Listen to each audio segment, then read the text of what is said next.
예수를 힘입어라는 제목으로 말씀 전합니다. 사도행전 우리가 살펴보고 있는데, 사도행전에는 위대한 3대 설교가 있습니다. 오순절 성령 강림 때 행했던 사도 베드로의 설교, 그리고 순교 앞에서 담대하게 설교했던 스데반의 설교, 그리고 오늘 우리가 읽은 사도 바울의 설교입니다. 지난주 바보라는 곳에서 바예수와 영적 전쟁을 벌였던 바울 일행은 거기서부터 200km 떨어진 비시디아 안디옥이라는 지역에 이릅니다. 거기에는 유대인들이 많았습니다. 그리고 회당을 찾아 복음을 전합니다. 사도 바울은 언제나 어느 지역에 가든지 회당을 찾아서 먼저 복음을 전했습니다. 거기에는 성경을 아는 유대인과 또 성경을 알고 있는 하나님을 경외하는 자, 그들이 있었기 때문에 그곳을 먼저 찾아 복음을 전했습니다. 왜 회당을 찾아서 먼저 복음을 전했을까요? 우리가 성경을 알고 있다는 것은 휘발유가 가득하다는 것과 같습니다. 불을 붙이려면 어디에다 먼저 붙여야 하겠습니까? 휘발유가 가득한 곳에 불을 붙입니다. 마찬가지로 우리 인생에 성령이 불이 붙기를 원하신다면 성경을 알고 계셔야 됩니다. 우리 신앙생활에 하나님이 불이 붙기를 원한다면 성경을 읽고 아셔야 합니다. 그래서 삶 공부에 참여하시기 바랍니다. 계속 강조드립니다만 삶 공부는 성경을 알도록 돕는 것입니다. 오늘 원래 사도 바울의 설교는 16절부터 시작합니다. 그런데 한번 쭉 읽어보시면 무슨 말씀인지 제대로 못 알아차립니다. 왠 줄 아십니까? 성경을 잘 알고 있는 유대인들에게 설교했기 때문에 성경을 모르면 무슨 말씀하시는지 못 알아차리는 것입니다. 그래서 성경을 꼭 읽고 아는 일에 힘을 쓰셔야 한다 하는 것을 다시 한번 말씀을 드립니다. 16절부터 41절까지가 사도 바울의 설교의 요약입니다. 세 대지로 구성되어 있습니다. 형제들아, 이스라엘 사람들아, 하나님을 경외하는 자들아 하는 혹격이 나오는 곳마다 돼지가 구별됩니다. 제가 주보 요약판에 구절들을 적어 놓았습니다. 그것을 보시면 되겠고, 오늘 우리가 읽은 부분은 결론 부분만 읽었습니다. 그러나 어쨌든 설교는 사도 바울의 설교 전체를 함께 나누려고 합니다. 먼저 16절부터 25절의 내용입니다. 예수님은 구원의 역사의 마지막 때에 오셨다 하는 내용입니다. 성도님들, 세상 역사가 어떻게 돌아가고 있다 생각을 하십니까? 세상 사람들은 역사는 발전하고 또 발전하고 전진한다, 이렇게 생각을 합니다. 또 어떤 분들은 어느 순간 이 역사가 종말을 맞이하게 될 것이다. 그러나 그때는 죽고 나면 모두 다 사라지고 없을 것이다, 이렇게 얘기합니다. 또 불교에서는 뭐라고 얘기합니까? 윤회라고 얘기합니다. 역사는 돌고 또 돌고 돈다, 그렇게 생각을 합니다. 그러나 성경은 뭐라고 말씀하고 계신가 하는 것, 우리에게 중요하죠. 구속사라 하는 단어를 들어보셨을 것입니다. 성경은 역사를 구원의 역사로 바라봅니다. 세상은 시작이 있고 끝이 있습니다. 세상은 타락했고 그 종말은 지옥 심판입니다. 이대로 내버려 두면 결과가 뻔합니다. 그런데 하나님께서는 이 세상을 구원하시기로 작정하셨습니다. 아담과 하와가 선악과를 먹었을 때 세상에 죄가 들어왔습니다. 죄의 값은 사망입니다. 그러나 하나님께서는 우리 창세기를 읽어보면 아시겠지만 아담과 하와를 바로 심판하시지 않습니다. 오히려 아담과 하와를 구원하시기 위한 놀라운 구원 계획을 말씀하십니다. 여자의 후손이 오실 텐데 그 여자의 후손이 오셔서 사탄의 머리를 박살내게 될 것이다 라고 말씀을 하셨습니다. 세월이 흘러서 많은 사람들이 하나님의 존재를 잊어버렸습니다. 첫째 우상이 가득하고 우상을 숭배하며 죄가 더 깊어져 갔습니다. 이렇게 끝나는구나 싶을 때 하나님께서 찾아오셨습니다. 17절을 보십시오. 하나님이 이제 우리 조상들을 택하시고 애굽 땅에서 나그네 된 그 백성을 높여 큰 권능으로 인도하여 내셨다라고 말씀하십니다. 택하시고 먼저 찾아오셨습니다. 그리고 애굽 땅에 노예로 살던 그들을 높여 번성시켰다는 것이죠. 그렇게 번성시키시고 그리고는 큰 권능으로 출애굽시키셨습니다. 그러나 이 백성들은 여전히 하나님을 거역하고 원망하고 불평했습니다.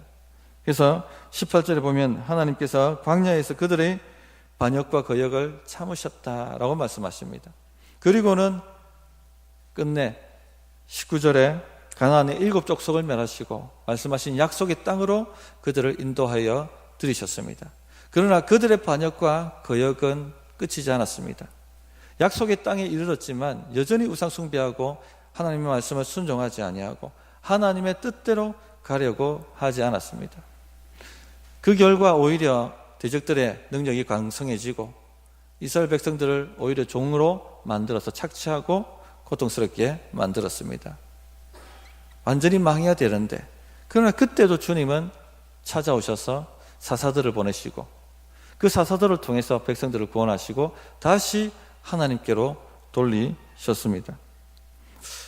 이런 이스라엘의 역사를 살펴보면 이스라엘에게는 전혀 공로가 없습니다.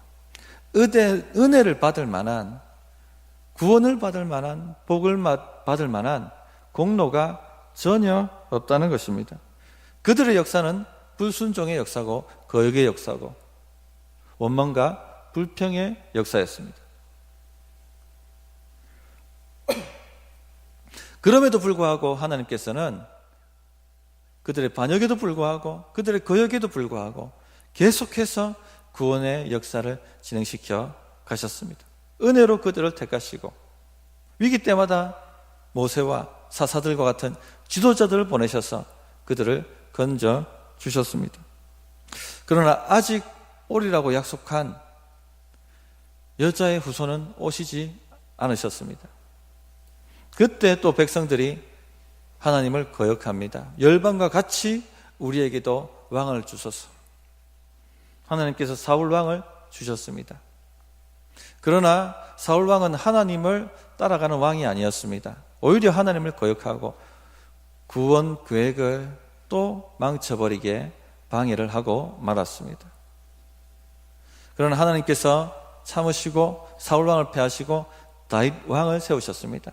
다윗 왕도 흠이 많은 사람이었지만 그러나 그는 회개할 줄 아는 사람이었고 하나님의 뜻대로 나라를 다스리려고 노력했던 왕이었습니다. 그제서야 하나님께서 다윗이 내 마음에 맞는 사람이다, 이를 통해서 내 뜻을 다 이루겠다 하고 말씀하시고 이 다윗의 후손을 통해서 오리라고 약속한 여자의 후손 곧 메시아가 올 것이다 약속하셨습니다. 그리고 때가 되어서 드디어 메시아가 오셨습니다. 그분이 바로 예수님이시죠. 22절부터 23절에 그 내용이 나와 있습니다.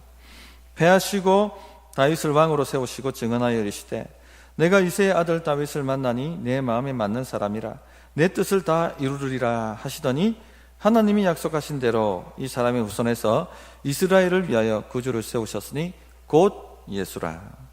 여기까지 사도 바울은 단숨에 말씀을 증거했을 것입니다. 무엇을 말씀하고 싶어 하고 있습니까? 하나님께서 여러분들을 망하도록 버려두시지 않으십니다. 찾아오시고 또 찾아오십니다. 이스라엘 조상들이 하나님을 찾은 것이 아닙니다. 하나님께서 그들을 찾아오셨습니다. 그들은 계속 하나님을 거역하고 반역하고 원망하고 불평했지만 하나님께서 계속해서 그들을 찾아오시고 찾아오셨습니다. 인간은요 여전히 세상을 좋아합니다. 자기 마음대로 살고 싶어 합니다. 그러면서도 형통하고 복을 받기를 원합니다. 굉장히 삐뚤어져 있습니다.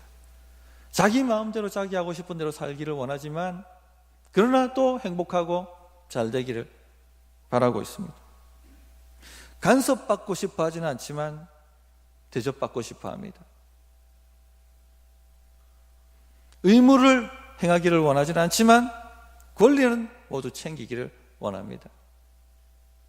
조그만 일이 잘 못되어도 하나님을 원망하고 불평하고 심지어 욕까지 합니다. 하나님이 동네 북이 되셨어요. 자기 뜻대로 살고 자기 마음대로 살면서 일이 조금만 되지 않으면 하나님 때문이라고 욕을 하고 탓하고 원망하고 불평하는 것입니다. 이처럼 인간들은 하나님을 거역하고 또 거역하고 또 거역하고 또 거역하는 삶을 살아가고 있습니다. 이것이 바로 인간 역사고 이스라엘의 역사입니다.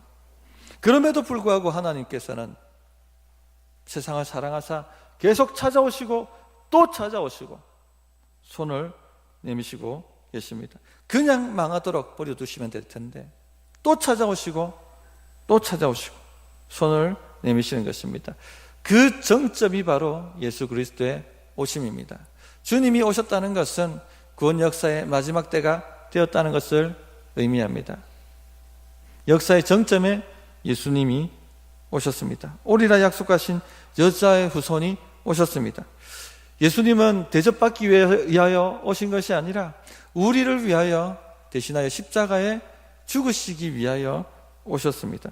죗값을 대신 지불하시고 그로 말미암아 하나님과 우리 사이에 막혔던 죄의 담, 저주의 담, 심판의 담이 완전히 무너지게 되었습니다. 성도님들, 우리 모두는요 삶이 회복되기를 원합니다. 이렇게 사는 것은 좀 뭔가 아닌 것 같아. 뭔가 있을 거야. 불신자들도 어렴풋하게나마 회복이 있다는 것을 알고 있습니다. 그러나 오직 예수 그리스도를 만날 때야만 회복이 있습니다. 왜냐하면 죄의 담이 하나님과 우리 사이를 가로막고 있기 때문에 죄의 담을 처리하지 않고서는 회복이 있을 수가 없습니다. 그러므로 삶의 회복이 일어나기를 원하신다면 오직 예수님을 붙드셔야 됩니다. 다른 방법이 없습니다. 예수님을 의지하지 않고 잘 살아보겠다고 하는 것 자체가 반역이고 거역입니다. 삶의 회복이 일어나지 않습니다. 성도님들, 하나님께서는요 지금도 우리를 찾아오시고 또 찾아오십니다. 결코 우리를 포기하지 않습니다. 반항하고 거역한다 할지라도, 새벽 날개를 치며 저 바다 끝에 거한다 할지라도, 음부에 내 자리를 편다 할지라도 거기까지 하나님은 찾아오십니다. 측량할 수 없는 은혜입니다. 감당할 수 없는 은혜입니다. 저항할 수 없는 은혜입니다. 성도님들, 이 하나님의 구원 역사에 저항하지 마시기 바랍니다. 하나님의 구원 역사에 저항하는 것은요 바람을 거슬러 올라가려고 하는 것과 같아요. 파도를 거슬러 급류를 거슬러서 올라가려고 하는 것과 같습니다. 고통입니다. 제대로 될 리가 없습니다. 바람을 타고 가야 되고 파도를 타고 가야 되고 물길을 타고 가야 되는 것이죠. 주님의 구원 역사라는 큰 물줄기를 타고 가셔야 됩니다. 전적으로 하나님께 인생을 의탁해 보십시오. 양다리 걸쳤던 것 다 끊어내시고 전적으로 하나님 의지해서 한번 살아보겠다고 결심하고 승부를 보시기 바랍니다. 성령의 파도를 타는 인생이 되실 것입니다. 두 번째 대지입니다. 26절부터 37절이죠. 예수님은 구약 예언의 성취이시다 하는 내용입니다. 유대인들이 가지고 있는 사상 중에 하나가 메시아 사상입니다. 언젠가는 그 언제가 될지는 모르지만 메시아가 오셔서 이스라엘을 구원하실 것이다. 구약 성경도 보시면은 선지자들이 여러모로 메시아가 오실 것이다, 여자의 후손이 오셔서 이스라엘을 구원하실 것이다 하는 예언을 하고 있습니다. 사도 바울께서는요 지금 비시디아 안디옥의 한 회당에서 그분이 바로 예수님이시다, 오셨다라고 증거하고 있습니다. 사도 바울이요 그 예수님께서 메시아가 되신다는 증거가 도대체 무엇입니까? 아마 이렇게 질문할 수 있었을 것입니다. 그러자 사도 바울은 구약의 예언을 보십시오. 예언대로 예수님께서 성취하셨습니다 라고 증거했습니다. 구약 예언의 핵심은 예수님의 메시아의 죽으심과 부활입니다. 예루살렘에 사는 자들과 관리들은요, 예수님을 알아보지 못했습니다. 그리고 안식일마다, 매 안식일마다 읽는 선지자의 글도 이해하지 못했습니다. 그리고는 예수님을 죄를 찾지도 못했음에도 불구하고 빌라도의 손을 빌려서 십자가에 못 박으라고 요구했습니다. 자신들이 예수님을 죽일 권세가 있다라고 생각했을지 모르지만 예수님은 스스로 십자가를 지신 것입니다. 예언을 성취하시기 위해서. 그 이야기가 27절, 28절에 나와 있습니다. 예루살렘에 사는 자들과 그들 관리들이 예수와 및 안식일마다 외우는 바 선지자들의 말을 알지 못하므로 예수를 정죄하여 선지자들의 말을 응하게 하였도다. 죽일 죄를 하나도 찾지 못하였으나 빌라도에게 죽여달라 하였으니. 예수님은 성경을 응하게 하시기 위하여 십자가에 죽으셨습니다. 사도 바울이요, 좋습니다. 십자가에 죽으셔야 한다는 것이 예언되어 있다는 것을 우리도 인정합니다. 그러나 많은 사람들, 스스로 자신이 메시아라고 주장했던 많은 사람들이 십자가에 죽었습니다. 십자가에 다 달렸다고 메시아라고 말할 수 없지 않습니까? 맞습니다, 형제들이요. 십자가에 다 죽었다고 메시아는 아니죠. 그러나 십자가에 죽으신 예수님은 진정 메시아이십니다. 그 증거는 바로 그가 부활하셨다는 것입니다. 그렇게 증거를 합니다. 29절 30절입니다. 성경에 그를 가리켜 기록한 말씀을 다 응하게 한 것이라. 후에 나무에서 내려다가 무덤에 두었으나 하나님이 죽은 자 가운데서 그를 살리신지라. 성도님들, 예수님의 죽으심과 선지자들의 순교가 뭐가 다른 것 같습니까? 선지자들도 순교했습니다. 근데 선지자들의 순교는, 죽음은 저와 여러분들의 죄를 속할 능력이 없습니다. 그냥 죽은 것입니다. 근데 예수님의 십자가 죽으심은 저와 여러분들의 죄를 속하실 능력이 있습니다. 왜 그렇습니까? 부활하심 때문에 그렇습니다. 예수님이 부활하셨다는 것은 예수님의 속죄 죽으심이 하나님 앞에 연락되었다, 하나님께서 받으셨다 하는 것을 의미합니다. 예수님은 살아생전 죄가 없으셨습니다. 주님의 말씀을 순종하고 사셨습니다. 그리고 죽기까지 순종하셨습니다. 인류의 모든 죄를 짊어지고 십자가에 죽으라는 하나님의 말씀을 온전히 순종하여 죽으신 것입니다. 우리가 하나님의 말씀을 완벽하게 순종하여 지킬 때 그 사람을 의인이라고 얘기합니다. 그리고 의롭다라고 얘기합니다. 예수님께서는 하나님의 말씀을 죽기까지 순종하심으로, 지키심으로 1.1획도 떨어뜨리지 아니하고 완전히 순종하여 지켜주심으로 의를 이루셨습니다. 의인은요, 죽지 않습니다. 죄값이 사망이기 때문에 의인은 영원한 생명이 그의 복입니다. 그의 상입니다. 예수님께서 십자가에서 인류의 모든 죄를 대속하고 죽으라는 주의 명령을 순종하여 죽으셨다면 의를 이루신 것이죠. 그러면 살아나셔야 되는 것입니다. 의인이시기 때문에. 그러므로 주님께서 부활하여 살아나신 것입니다. 그 말은 그의 죽으심도 하나님께 연락되었다, 속죄가 이루어졌다 하는 것을 의미합니다. 여기까지 이해가 되시죠? 이 말씀이 이해되셔야 됩니다. 이 말씀이 이해되셔야 돼요. 바울 사도께서는 이사야서 55장 3절, 시편 2편, 또 시편 16편 10절 말씀을 인용함으로 부활이 예언되었다 하는 것을 증거하십니다. 33절을 보시면 시편 2편에 너는 내 아들이라 오늘 너를 낳았다 라고 말씀하신 것을 인용하십니다. 너를 낳았다 이 말은 은유입니다. 진짜 낳았다는 얘기가 아니라 사탄의 머리를 박살내고 온 우주의 왕으로 등극하실 때 그 왕으로 임명된 것을 낳았다라고 은유적으로 표현하신 것입니다. 언제 사탄의 머리가 박살났습니까? 예수님이 부활 승천하셨을 때. 그래서 그것이 예언된 것입니다. 또 34절에 사도 바울은 이사야서 55장 3절을 인용하시죠. 내가 다윗의 거룩하고 미쁜 은사를 너희에게 주리라. 여기 은사는 은혜입니다. 다윗의 미쁜 은사는 무엇이죠? 다윗에게 약속하신 메시아 통치가 이루어질 것이다 하는 것입니다. 즉 하나님의 나라가, 하나님의 통치가, 하나님 나라 통치가 이루어질 것이다 하는 예언입니다. 그런데요, 하나님 나라의 통치는요, 메시아가 영원히 사셔야 되는 겁니다. 그래서 하나님 나라가 영원한 거 아니겠습니까? 왕이 통치하다 죽어버리면 그 나라가 끝이죠.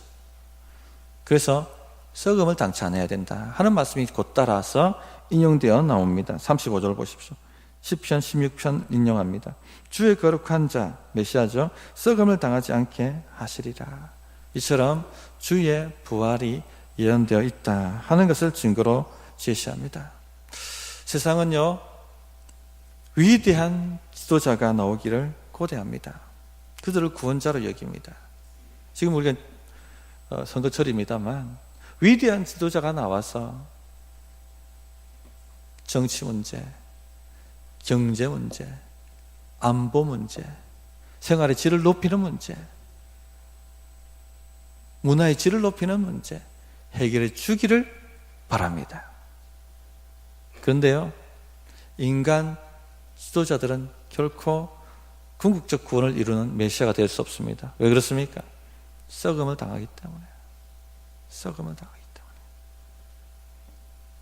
죽은 자는 구원자가 될 수 없습니다. 세상에 수많은 위대한 지도자들이 일어났었고, 또 수많은 종교 창시자들이 일어났었고, 수많은 종교 지도자들, 위대한 지도자들이 일어났습니다. 그러나 그들은 전혀 구원자가 될 수 없습니다. 왜 그렇습니까? 썩음을 당했기 때문에.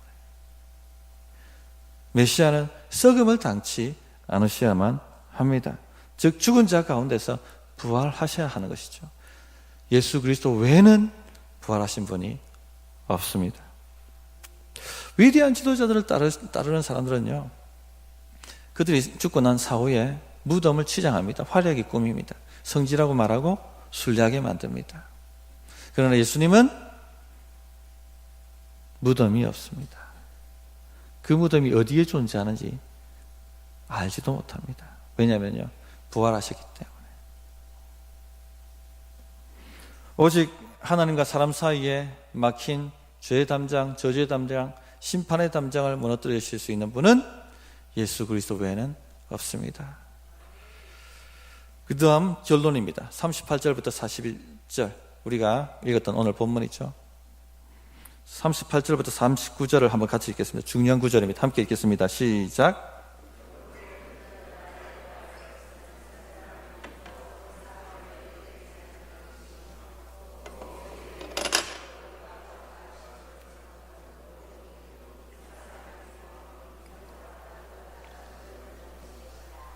아멘. 38절, 39절은요, 한 주 내내 묵상하시기 바랍니다. 그러므로 형제들아, 너희가 알 것은 반드시 알아야 된다는 것이죠. 무엇을 알아야 됩니까? 바로 예수 그리스도를 힘입어 믿었다 이 말이죠. 의지했다 이 말입니다. 죄사함과 의롭다 하심을 받는 이것을 반드시 알아야 한다 하는 것을 얘기합니다. 이 사람을 힘입어 죄사함을 너에게 전하는 이것이며, 이 사람을 힘입어 믿는 자마다 의롭다 하심을 얻는 이것이라. 성도님들, 지금 예배하러 나오셨지만 아직 진정으로 예수님을 나의 구주라고 받아들이지 못하신 분들이 계실 수 있습니다. 진실로 예수님이 나의 죄를 짊어지시고 십자가에 죽으신 것, 그리고 나의 의를 위하여 부활하신 것을 믿으시기 바랍니다. 주님, 예수님께서 나의 죄를 위해 십자가에 죽으시고 또 부활하셔서 저에게 의가 되신 것을 제가 받아들입니다. 인정합니다. 오셔서 저를 통치해 주십시오. 이렇게 기도하시기 바랍니다. 성령으로 거듭나게 되실 것입니다. 반면에 예수님을 나의 구주로 진실로 믿으시는 분들은요, 예수님께서 나의 모든 죄를 용서해 주신 것과 나에게 의로움이 되셨다 하는 것을 매 순간마다 붙들고 사시기를 바랍니다. 복음의 능력은요, 주님이 나를 위해 죄 용서해 주신 것과 나에게 의로움이 되셨다 하는 것을 매 순간마다 붙들고 사는 것, 여기에 있습니다. 우리 성도님의 삶에 능력이 임하는 것은요, 이 복음의 진리를 붙들고 매 순간마다 모든 환경과 상황 앞에 서는 것입니다. 왜 사람들이 복을 받지 못합니까? 죄 때문에 그렇습니다. 왜 질병이 찾아오고 결국은 죽을 수밖에 없습니까? 죄 때문에 그렇습니다. 왜 우리는 반복된 실패를 경험합니까? 죄 때문에 그렇습니다. 왜 인생살이가 이렇게 고달프고 힘듭니까? 왜 하는 일마다 형통하지 못하고 막히고? 죄 때문에 그렇습니다. 왜 우리는 경제적 빈곤에 허덕입니까? 죄 때문에 그렇습니다. 왜 우리의 관계에서는 만족된 행복을 누리지 못합니까? 죄 때문에 그렇습니다. 왜 자녀들이 반역하고 거역하고 부모를 공경하지 못합니까? 죄 때문에 그렇습니다. 죄를 처리하기 전에는 결코 인생에 생명이 공급되지 않습니다. 이 죄가 하나님과 사람 사이를 막고 있기 때문에 하나님의 생명과 구원의 능력을 우리에게 공급하실 수가 없는 거예요. 예수님이 이 죄 문제를 자신의 보혈로 해결해 놓으셨습니다. 우리의 과거에 지었던 모든 죄, 현재 짓고 있는 모든 죄, 또 미래에 지을지 모를 모든 죄까지 십자가에서 완전히 해결해 놓으셨습니다. 이 말이 무슨 뜻입니까? 하나님의 생명과 능력과 은혜가 우리 삶에 공급되는 것을 막는 어떤 장애물도 영원토록 우리 앞에 없다는 얘기입니다. 막힘이 없이 콸콸 하나님의 생명과 능력이 우리에게 공급된다는 것입니다. 이 진리를 붙들고 사셔야 되는 거예요. 목사님, 제가 그렇게 어렵게 살지 못했습니다. 그런데 하나님께서 제게 복을 주시고 제 기도에 응답하시겠습니까? 이렇게 질문하실 분이 계실 것 같습니다. 성도님들 얼만큼 의롭게 사실 수 있는지 모르겠지만 그 의로운 행위가 결코 하나님의 생명과 능력을, 복을 받을 만큼 크지 못합니다. 39절을 보십시오. 또 모세의 율법으로 너희가 의롭다 하심을 얻지 못하던 모든 일에도 결코 절대 이룰 수가 없습니다. 오히려 더 악해집니다. 더 문제를 크게 만들 뿐입니다.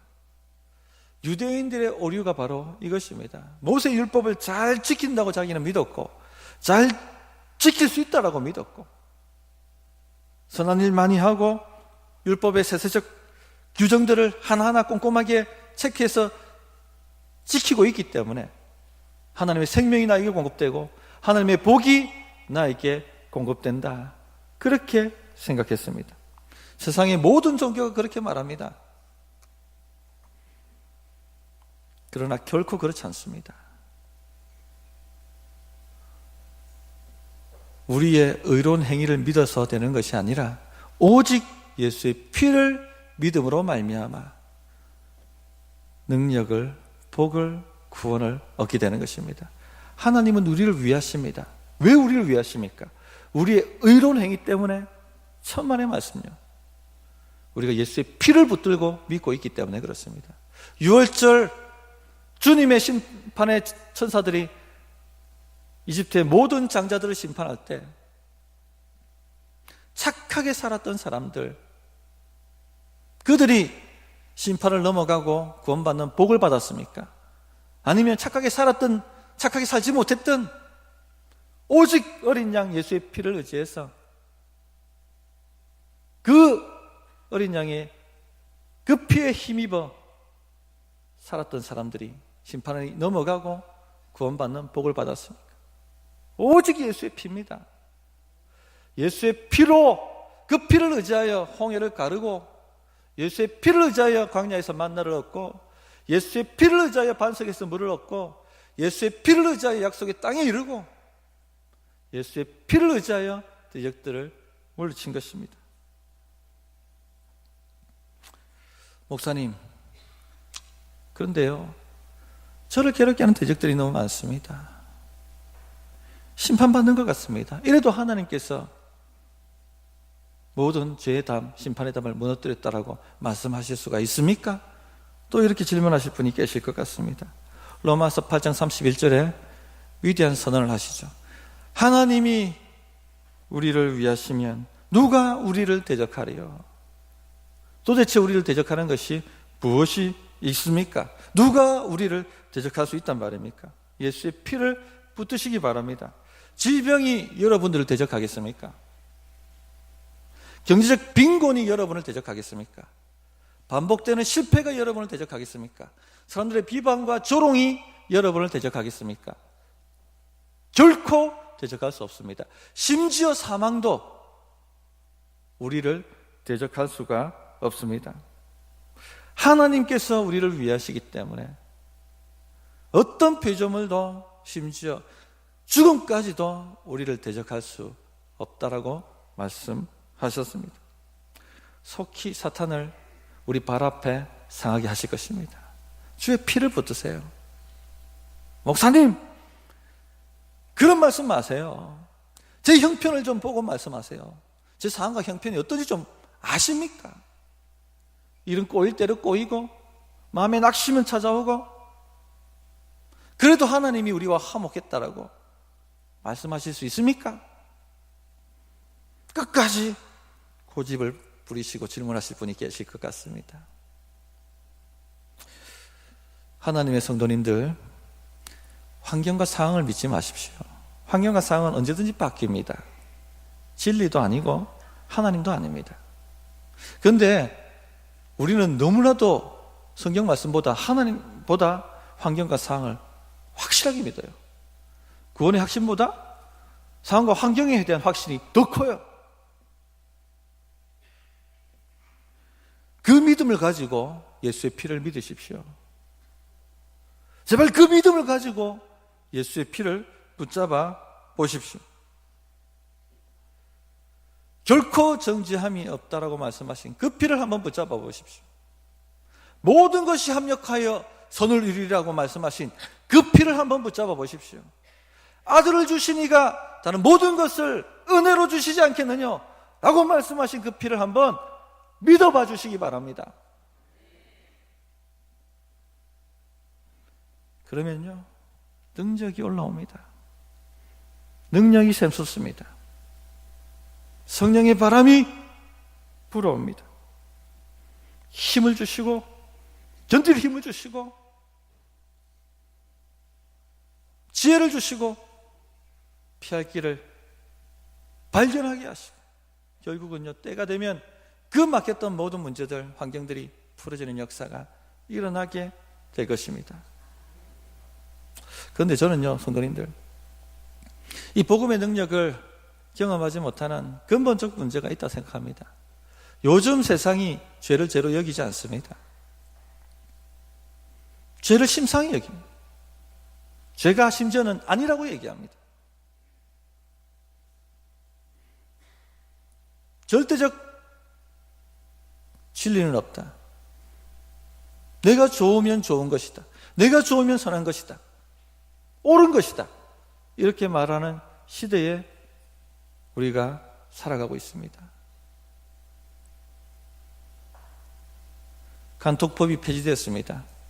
내가 사랑하는데 뭐 잘못된 게 있느냐? 남에게 피해 주지 않고 내가 원하는 대로 살면 That's okay. 뭐가 잘못됐느냐? 그렇게 말하는 시대에 살아가고 있습니다. 또 심지어는요, 죄의 죄성을 바로 보지 못합니다. 심리적 문제라고 봅니다. 술 취해서 실수한 것 심신미약이라고 빼줍니다. 심리의 문제예요. 한 번은요, 거짓말을 상습적으로 하시는 분이 계셨어요. 같이 신방하는 전도사님이, 목사님, 그분 상처가 많아서 그래요. 저는 이해합니다. 제가 정색을 하고 반박했습니다. 전도사님, 모든 문제를 심리적인 문제로 풀지 마세요. 세상에 상처받은 사람이 어디 있습니까? 상처받았다고 다 거짓말합니까?